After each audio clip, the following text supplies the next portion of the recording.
তুমি হয়তো অবাক হবে, কিন্তু তাও আমাকে বলতে হবে মা।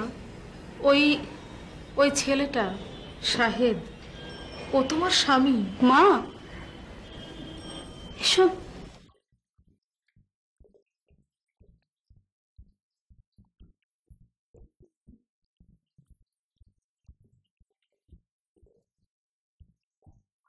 হ্যাঁ মা,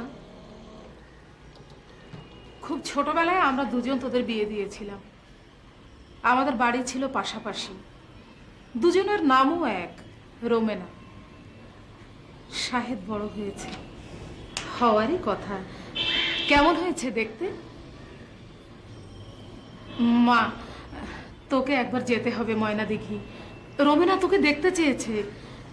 মা, তুমি যা বলছো তাকে তুমি মিন করছো? একটা কোথাকার কোন গেও ছেলের সাথে আমার বিয়ে দিয়েছো?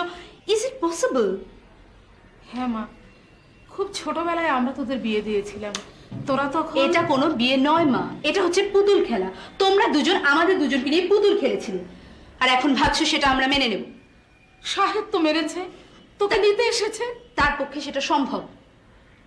প্রাপ্তি, অনেক প্রাপ্তি, কিন্তু আমার পক্ষে তাকে গ্রহণ করা সম্ভব না। আশা করি সে অনুরোধ তুমি আমাকে করবে না। আমি তোমাকে আমার মনের মতো করে গড়তে ব্যর্থ হয়েছি। মা সন্তানকে অনুরোধ করে না, আদেশ করে, নির্দেশ দেয়। কিন্তু তবুও আমি তোমাকে অনুরোধই করছি মা,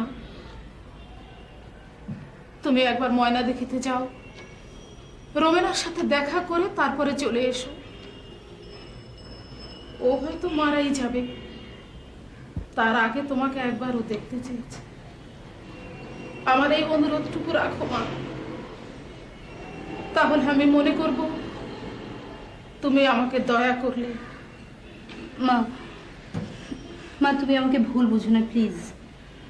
আসলে আমি যেভাবে বড় হয়েছি তাতে আমার পক্ষে একটা গেও ছেলেকে মেনে নেওয়া সম্ভব না। আই এম সরি মা।